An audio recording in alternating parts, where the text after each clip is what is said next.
Meus irmãos, particularmente quando chega o final do ano, eu me alegro muito. Na verdade, nesses 2 últimos meses do ano, o meu coração fica exultante. Eu não sei se você tem esse senso de está chegando o Natal.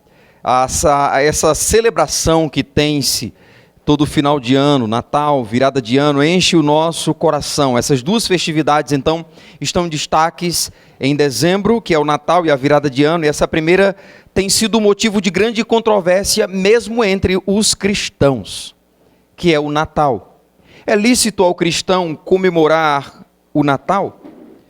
Talvez a pergunta primária deveria ser: o que é o Natal? E a resposta a essa pergunta vai variar dependendo da visão que alguém tenha acerca do Natal. Diríamos que uma definição cristã do Natal seria comemoração pelo dia do nascimento de Jesus Cristo.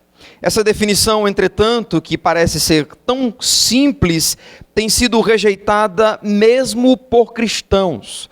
Há muitos que abominam a ideia de falar sobre o Natal no seio da igreja. Logo, nós não poderíamos dizer que essa é uma definição cristã, mas talvez uma definição que alguns cristãos têm apresentado sobre o que seria de fato o Natal. Mas uma outra definição proposta por outros cristãos é que o Natal seria uma festa de origem pagã, munida de símbolos advindos de religiões cristãs, o que se constitui então idolatria. Então nós temos essa divisão quando se fala de Natal.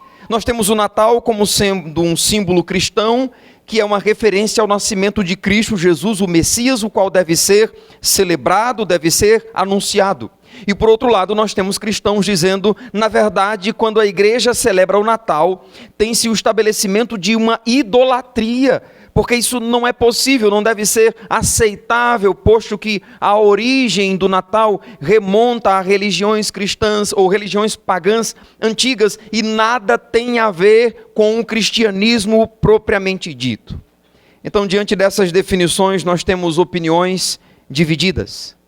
Enquanto alguns cristãos comemoram o Natal, algumas igrejas celebram o Natal, nós temos cristãos que rejeitam, abominam o Natal e algumas igrejas que acusam outras de estarem praticando a idolatria. Daí surgem questões do tipo: é lícito ao cristão ou à igreja comemorar o Natal? É lícito o cristão ornamentar a sua casa, colocar uma árvore de Natal, uma guirlanda, um pisca-pisca, fazer uma ornamentação que chame a atenção, fazendo uma alusão à celebração do Natal? Então é sobre isso que eu quero falar essa noite. Ainda que não seja um culto natalino, eu quero preparar o nosso coração com instruções sobre como devemos viver a dinâmica desta celebração. Observe que a controvérsia gira em torno da origem do Natal. Por isso eu gostaria de começar essa mensagem, que é uma mensagem diferente, é mais um estudo do que uma pregação propriamente dito. Eu quero começar essa mensagem apontando para o que denomino de fatos indubitáveis acerca do Natal. Fatos que não se pode argumentar de forma contrária, porque isto é histórico. O primeiro fato que eu gostaria de destacar é que Cristo não nasceu em 25 de dezembro. Isso provavelmente você já concluiu de forma simples. Você já estudou sobre isso, já ouviu muito se falar. Jesus Cristo não nasceu em 25 de dezembro. Em um raciocínio lógico e simples, nós podemos chegar a essa conclusão. Por exemplo, o texto que nós fizemos a leitura em Lucas capítulo 2, no versículo 8 diz: ora, havia naquela região pastores que estavam no campo e guardavam os seus rebanhos durante as vigílias da noite. Irmãos, dezembro é um tempo de inverno, e naquela região da Palestina tem-se um inverno rigoroso e costuma nevar.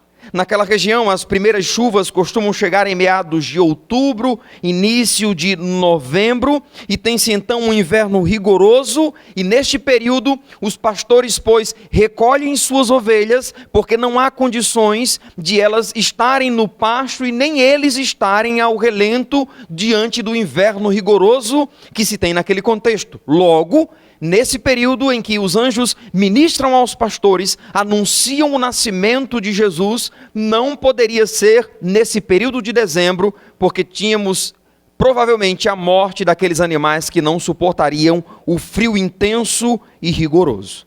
Então, em primeiro lugar, Jesus Cristo não nasceu em 25 de dezembro. Em segundo lugar, o segundo fato indubitável acerca do Natal é que o Natal não é uma instituição bíblica.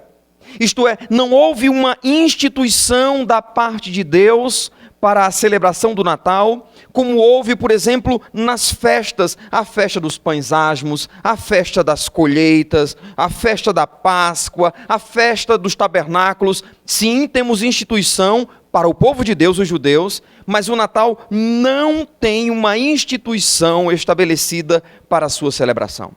O terceiro fato acerca do Natal é que o Natal em 25 de dezembro, ele tem a sua origem em religiões antigas.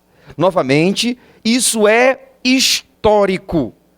Significa dizer que o Natal já era comemorado antes de Jesus Cristo nascer. Religiões antigas já celebravam. A origem da celebração do Natal, na verdade, ela é muito antiga, mas a influência mais direta que o cristianismo recebeu advém dos romanos. Os romanos, eles celebravam durante muito tempo a festa dedicada ao deus Saturno, não sei se você já ouviu falar, na chamada festa de Saturnália. Saturno era o deus romano da agricultura, e os romanos então celebravam essa festa dedicada a Saturno, porque era um povo de agricultores, estavam celebrando, pois, o deus Saturno, para que ele estabelecesse uma boa plantação, que o inverno rigoroso passasse e deixasse a oportunidade de o povo plantar e colher. Então, nesse período de celebração de festa a Saturno, eles trocavam presentes uns com os outros, visitavam os amigos, eles até deixavam que os escravos fizessem aquilo que lhes daria prazer. Alguns senhores até serviam os seus escravos por ocasião desta celebração. Naquela ocasião era também coroado um rei que fazia o papel de Saturno. Essa festa, então denominada de Saturnália, ela era realizada no que é denominado de solstício de inverno. O solstício de inverno é um fenômeno astronômico que ele demarca o início do inverno.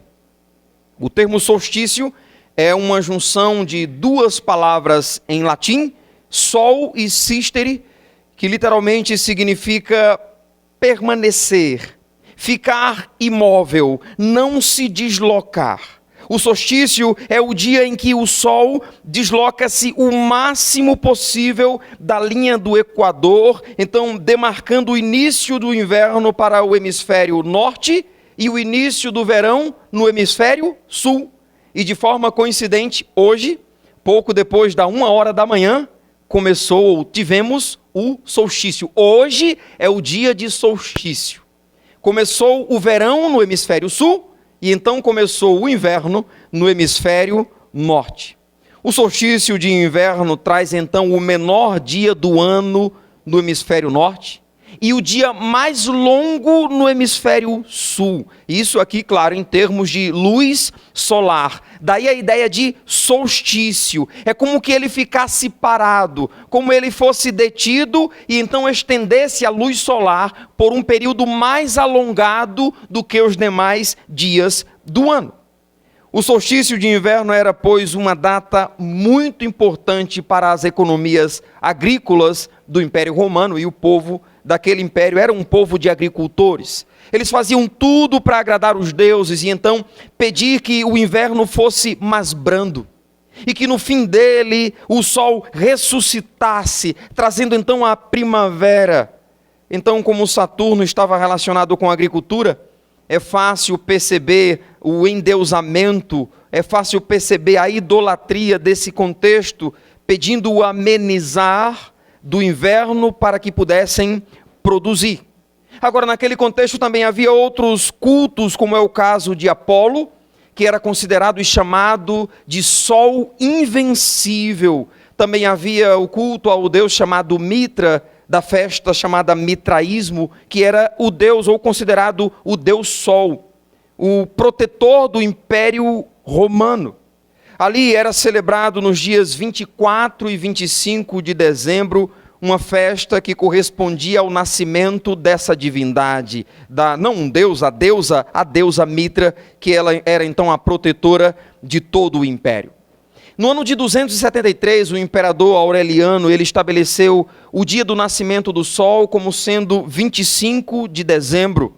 A essa comemoração, Natalis de Sol Invictus, a expressão latina que significa nascimento do sol invencível.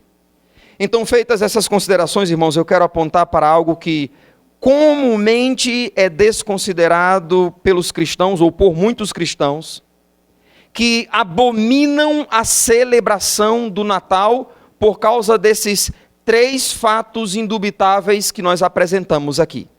Algo que comumente tem sido desconsiderado é que o Natal cristão é produto de uma substituição, uma conveniência vista pela igreja no período como sendo necessária. 4 fatos indubitáveis acerca do Natal até aqui. Nós temos o 4º, que diz que o Natal é produto de uma substituição, foi uma conveniência vista pela igreja daquele contexto para ser celebrada. No 4º século, irmãos, no dia 25 de dezembro, foi então instituído como festa alusiva ao nascimento de Jesus. E por que os cristãos daquele contexto fizeram isso? Porque naquela ocasião, os pagãos estavam comemorando o nascimento do sol invencível. Era uma festa comum e tradicional no império, e os cristãos, pois, se viram na necessidade de dar uma resposta que o Deus para ser adorado não era o sol. O sol, como um corpo luminoso, era obra, fruto da criação de Deus. Logo, ele não era um Deus. Era a criação do Deus soberano. O sol que deveria ser adorado não era este que nascia, como os romanos criam, antes deveria ser celebrado o nascimento do sol, que descreve-se em Malaquias 4, versículo 2. Mas para vós outros que temeis o meu nome, nascerá o sol da justiça, trazendo a salvação nas suas asas. O que nós temos então é que o nascimento de Jesus passou a ser comemorado como uma resposta à idolatria dos pagãos que adoravam o corpo celeste sol. Os cristãos então passaram a celebrar o nascimento de Jesus Cristo como sendo o nascimento do sol da justiça. Era, pois, uma conveniência. Esse nascimento é que deveria ser exaltado. O verbo que era Deus, sendo encarnado, ele se fez carne, ele habitou entre nós. E então os cristãos, agora, de fato, conhecendo essa verdade, deveriam adorar ao Senhor Jesus Cristo e celebrar aquele dia que Deus enviou o seu Filho ao mundo, nascendo de mulher, nascido sob a lei. Irmãos, eu sei o quanto a igreja nesse período, no 4º século, ela foi influenciada de forma negativa. Desde a suposta conversão de Constantino em 311 e 313, quando Constantino, em uma batalha, tem uma visão, ele vê uma cruz envolta a um círculo, e neste círculo estava escrito in hoc nos signos vicentis, uma expressão latina que significa por este símbolo vencerás.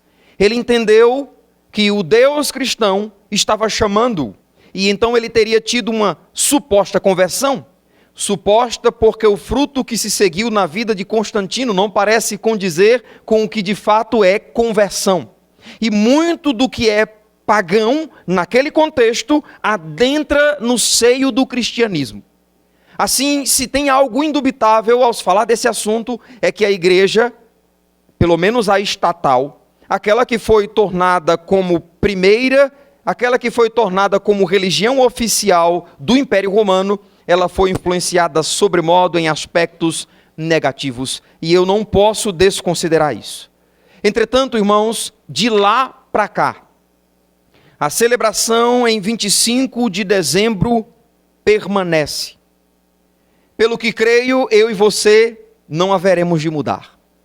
Assim, se hoje em dia não temos a adoração ao Deus Sol, a deusa Mitra, se não temos as festas e celebrações pela Saturnália da idolatria no contexto romano, nós temos o Natal como sendo hoje uma expressão comercial. A figura quase que onipresente não é Jesus Cristo, é o Papai Noel. Já prestou atenção? O alvo da celebração do Natal parece limitar-se à confraternização das pessoas, o ambiente é propício para isso, mas Jesus Cristo pouco é de fato celebrado como sendo aquele que deixou a sua glória e assume a forma humana para habitar entre nós, a fim de corresponder com o que era necessário para que o homem fosse salvo dos seus pecados. Jesus Cristo está, pois, na periferia do que realmente deveria ser o Natal. Logo, particularmente entendo que esta é uma excelente oportunidade para nós que somos de fato cristãos, darmos uma resposta para esta sociedade consumista, darmos uma resposta àqueles que querem estabelecer o Natal como tendo aspecto de comercialidade e dizer, espere aí, nasceu aquele que dividiu a história. Ele é Jesus Cristo. Ele deve ser central no Natal e não está à periferia dele. Nós estamos celebrando aquele que nasceu debaixo da lei, nasceu para nos resgatar da escravidão ou do castigo que nos era devido por causa dos nossos pecados. Assim, irmãos, nós não mudaremos essa realidade. E eu diria que no Natal nós temos uma oportunidade de trazer à memória das pessoas o verdadeiro sentido do Natal. A lembrança de que o nascimento de Jesus, aquele que nasceu em Belém, ele é o Salvador do mundo, ele é o Emanuel, ele é o Deus que está conosco. A vinda de Cristo ao mundo em forma humana é algo que o mundo precisa considerar, que o pecador precisa ouvir, a partir da profunda implicação que isso tem. Nós temos o Deus eterno se fazendo homem. Irmãos, a encarnação proporcionou algo que é fora do comum. Algo que humanamente analisando é um absurdo. Em uma palavra eu diria que a encarnação de Cristo é um paradoxo. É um contrassenso. E o paradoxo está em que aquele que sempre foi Senhor, ele assumiu a forma de servo. Quando? Por ocasião do seu nascimento. Jesus deixou a posição de honra que ele ocupava.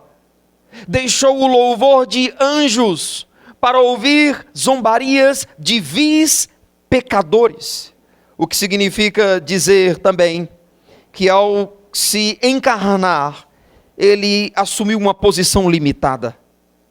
Ele deixou a posição que ocupava de reto juiz para assumir a posição de réu.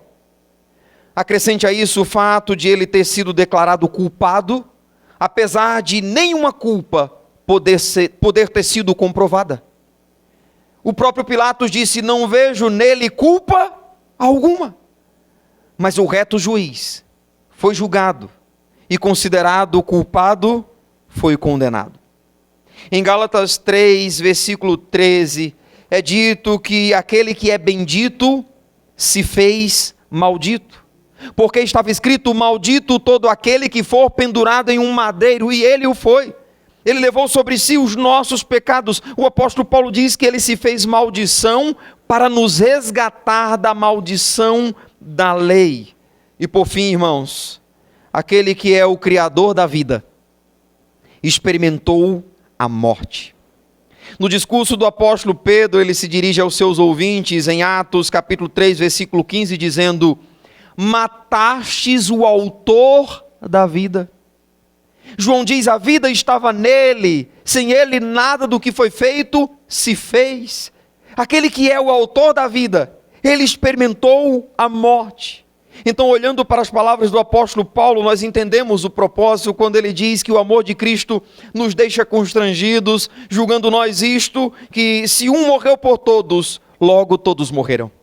E ele morreu para que os que vivem não vivam mais para si mesmos, antes vivam para aquele que por eles morreu e ressuscitou, 2 Coríntios 5, versos 14 e 15.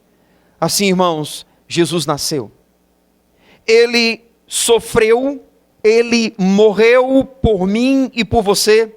Morreu para que eu e você não vivamos mais para nós mesmos, mas vivamos para ele, que por nós morreu e ressuscitou. Então a pergunta é: você tem vivido para ele? Como você celebra o nascimento dele, se você não vive para ele?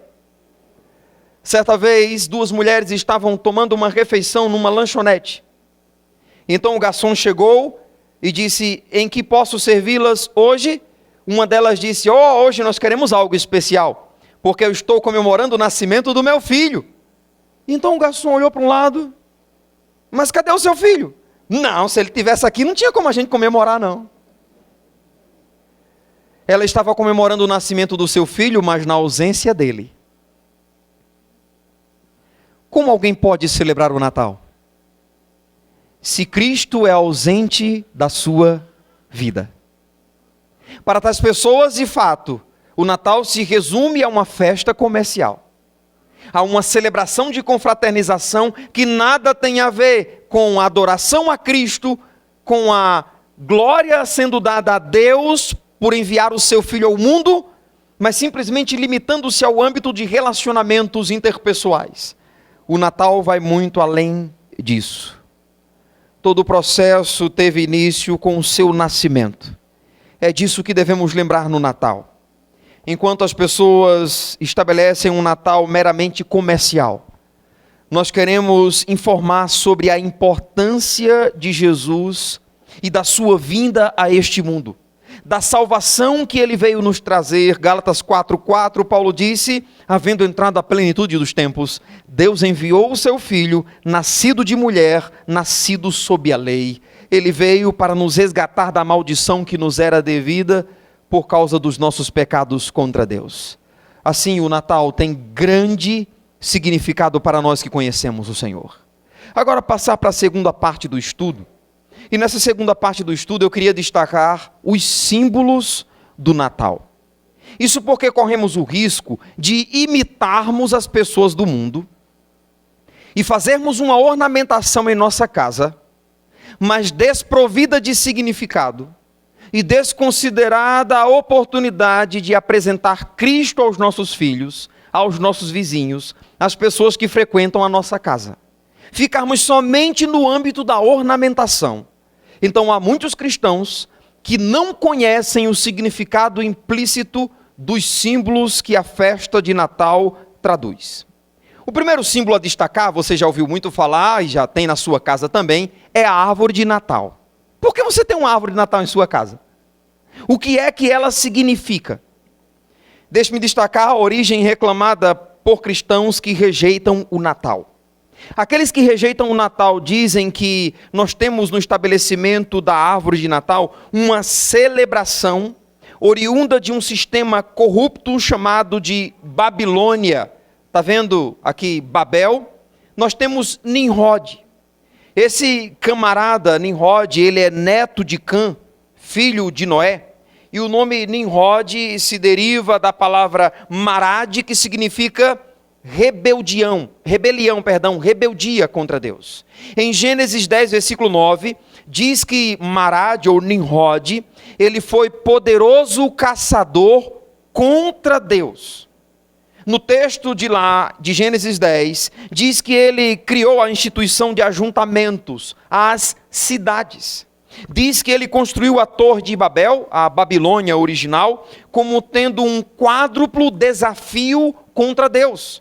Indo contra o que Deus queria, ele estabelece ajuntamento, ele estabelece algo que se destaque até tocar os céus, ele quer ter fama eterna, e ele estabelece também a adoração aos astros, que era uma corrupção, um desvio da centralidade que Deus deveria ter. Nimrod também fundou a cidade de Nínive, e na verdade outras cidades mais. Ele organizou então o primeiro reino deste mundo. Nimrod era tão pervertido que, segundo escritos antigos, é dito que ele casou, obteve matrimônio com a sua própria mãe, que era então a Semíramis. Eu não sei se você já ouviu falar nessa lenda. Alguns relatam que, na verdade, Nimrod teria morrido e então a sua mãe teria afirmado que um pinheiro que estava morto, por ocasião da sua morte, ressurgiu, brotou novamente. Ela então criou a lenda que aquele pinheiro ressuscitado seria o espírito do seu filho que veio agora para ressuscitar aquela árvore. Ela então teria instruído as pessoas a deixarem presentes aos pés daquela árvore justamente no dia 25 de dezembro, que era o dia do seu nascimento. Então aqui estaria a origem do Natal. Já outros afirmam que, na verdade, a própria Semíramis é que teria matado Nimrod com ciúme dele. Então, uma vez que ela o matou, ela propagou a doutrina da reencarnação de Nimrod em seu filho, em Tamuz, que foi então outro filho que ela teve. Ela havia então declarado que em cada aniversário, Nimrod desejaria receber presentes aos pés daquela árvore que ele visitava sempre em dezembro. Essa prática então teria se espalhado nas mais diversas culturas, mas, irmãos, não há nenhuma comprovação histórica desse relato, pelo menos diante das muitas pesquisas que estabelecemos. Já outros reclamam que a origem da árvore de Natal teria tido a sua iniciação por meio do reformador Martinho Lutero. Disse que certa vez, enquanto ele estava em um bosque, olhando dentre as árvores, observando a beleza que as árvores tinham, e olhando dentre as árvores ele conseguia mirar em algumas estrelas no céu. E então, diante do inverno rigoroso naquele contexto, ele teria cortado uma árvore e levado para dentro de casa, porque a neve haveria de cobrir toda aquela árvore, todas as árvores, e ele então tinha uma árvore dentro de casa para lembrar que o inverno rigoroso iria passar, e ali estava um símbolo de esperança de que a primavera iria chegar. Então este tem sido reclamado como sendo a origem da árvore de Natal. Mas o sentido, irmãos, de fato mais forte apontado para a origem da árvore de Natal tem sido reclamado pelos países da América do Norte. Não sei se você já atentou para isso. A árvore de Natal é um pinheiro. E por que a árvore é um pinheiro? Porque o pinheiro, irmãos, é a única árvore que consegue permanecer verde diante do inverno rigoroso naquele contexto. Sabe por quê? Porque as folhas das demais árvores queimam com a intensidade do frio. E quando queimam, ficam sem vida. Mas o pinheiro, mesmo diante do inverno rigoroso, ele permanece sempre verde. Apesar de ser coberto de neve, ainda é possível destacar a sua vida. O frio rigoroso não consegue vencê-lo.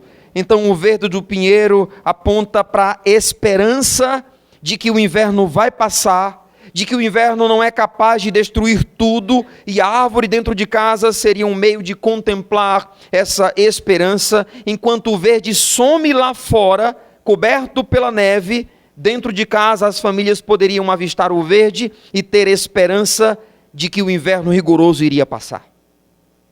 O segundo elemento é o pisca-pisca. Você já colocou um lá na sua casa? Fica iluminando nas ruas, dá aquele charme numa casa, numa avenida. O pisca-pisca teria sido o substituto das lamparinas que os alemães costumavam colocar nas árvores antes de terem a energia elétrica. Então disse que Lutero, passando pelas ruas e contemplando isso no inverno rigoroso, aquelas luzes iluminando as ruas nas árvores, ele então decide pegar algumas dessas lâmpadas e colocar na árvore que usou dentro de casa. E a ideia dele era olhar para essas pequenas luzes e ele fez a ponte com as luzes das estrelas que ele contemplava no bosque que se retirava para orar. Olhando por entre as árvores, ele mirava algumas estrelas. E lembre-se, durante meses, estrelas não seriam vistas. Então o pisca-pisca simbolizava as estrelas, de que elas iriam novamente aparecer. E nos festejos natalinos, irmãos, nós cristãos consideramos que, ou devemos considerar e ensinar aos nossos filhos, que a luz que irradia desses pequenos focos luminosos, na verdade é somente uma expressão bem ofuscada da luz que de fato irradia de Jesus Cristo, porque Ele de fato é a luz do mundo.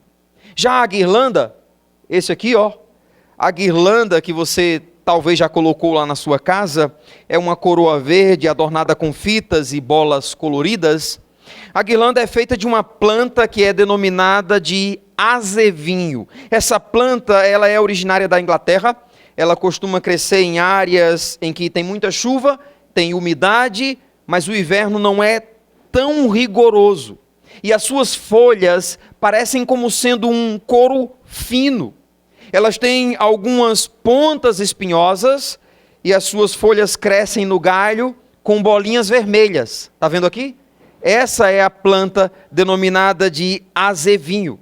Então havia o costume de fazer guirlandas com seus galhos na época do Natal, e elas representavam, com os seus espinhos, elas representavam a coroa de espinhos, e as bolinhas vermelhas simbolizavam o sangue de Cristo sendo derramado ou vertido. Aqui está o galho, fazia-se então uma coroa, e essa coroa de espinhos simbolizava a coroa de Jesus, e essas frutinhas vermelhas simbolizavam então gotas do sangue de Jesus.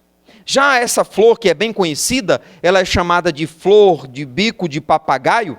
Ela é considerada a flor do Natal porque as suas pétalas possuem um vermelho que é vibrante. E nos países do norte, irmãos, esta planta, ela fica fechada grande parte do ano. E sabe qual é a ocasião que ela abre? Justamente no mês de dezembro. Então usa-se essa flor na época de Natal para representar a vida que ela traduz e o seu vermelho vibrante apontando para o sangue de Jesus. A estrela que é colocada no alto da árvore é usada como símbolo daquela que foi estabelecida por Deus para guiar os magos até Jesus Cristo. Por isso que ela é colocada no alto da árvore. Já o pirulito cajado, aí a estrela que guiou os magos, já o pirulito cajado, você já deve ter visto, pendurado aí numa árvore. Esse pirulito cajado foi feito por um doceiro do estado de Indiana, nos Estados Unidos. Ele tinha o desejo de homenagear Jesus com a sua profissão. Como ele era um doceiro, ele decidiu então fazer algo que trouxesse à mente das pessoas a celebração pelo nascimento de Jesus Cristo.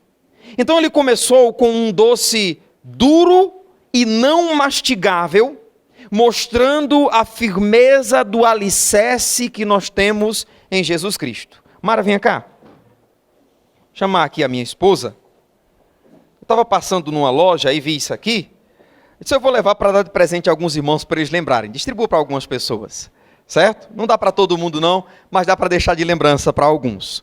Então esse doceiro começou fazendo um doce que não era mastigável, ele é duro, mostrando a firmeza do alicerce que nós temos em Cristo.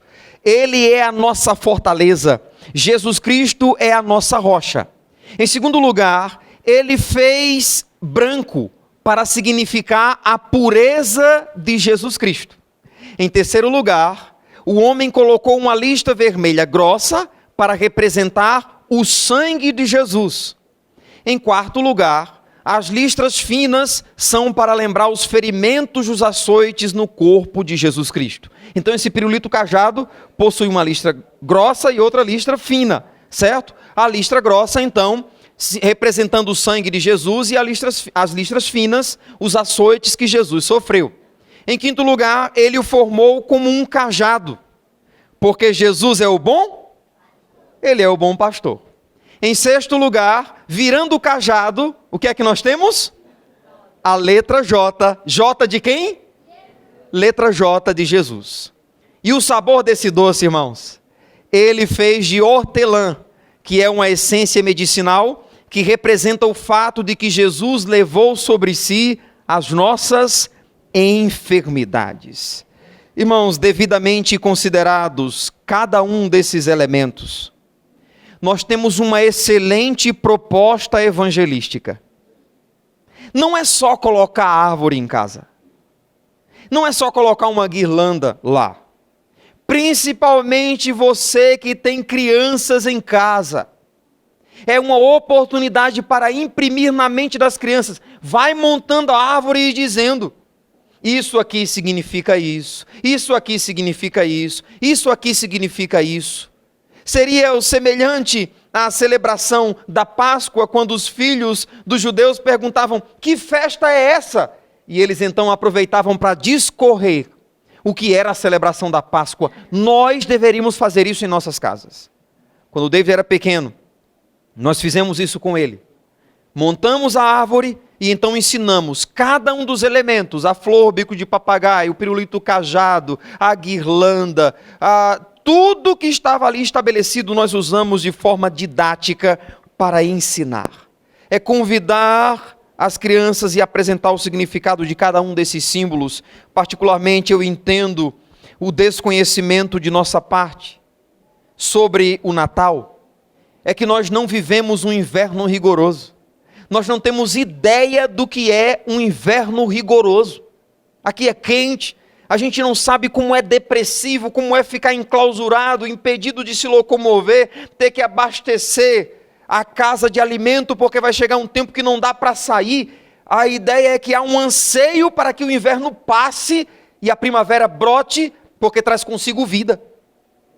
Mas aqueles que estão nos países do norte, da América do Norte, devidamente compreendem o seu significado. Por fim, eu diria que discordar não é desrespeitar.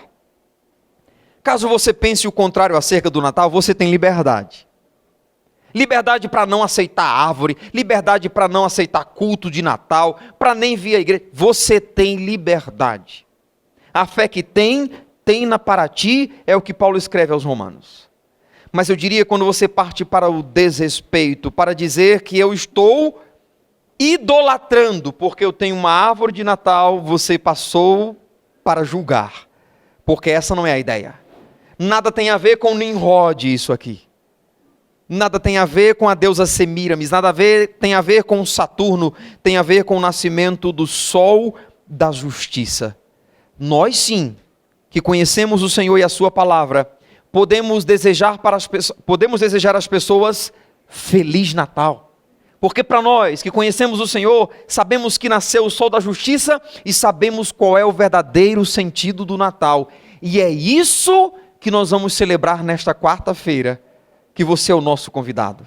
Adorar aquele que é o Rei dos Reis. Porque um menino nos nasceu, um filho se nos deu.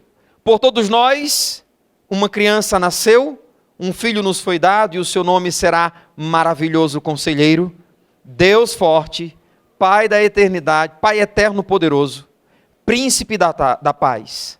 Glória a Deus nas alturas e paz na terra entre os homens a quem Ele quer bem. Feliz Natal. Isaías 9 e Lucas 2 descreve o nascimento de Cristo, o Salvador do mundo. Amém? Obrigado, Senhor, por esse tempo de considerações acerca do Natal. Nós sabemos que Jesus não nasceu em 25 de dezembro, mas aproveitamos o ensejo, a oportunidade para declarar ao mundo o verdadeiro sentido do Natal, que é Jesus Cristo, o Filho de Deus vindo ao mundo para morrer pelos nossos pecados. Todo o processo de salvação que culmina em sua ressurreição teve início com o seu nascimento, quando se limitou às demandas da humanidade, tendo sede, fome, sono, cansaço. Quando ouviu zombarias de miseráveis pecadores, quando experimentou a morte, o Senhor que é o autor da vida. E por isso, Senhor, nós te adoramos.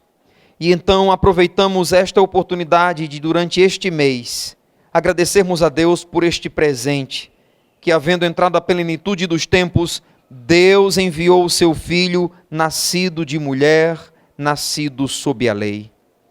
nascido para nos resgatar da maldição da lei que nos era imposta pela nossa desobediência.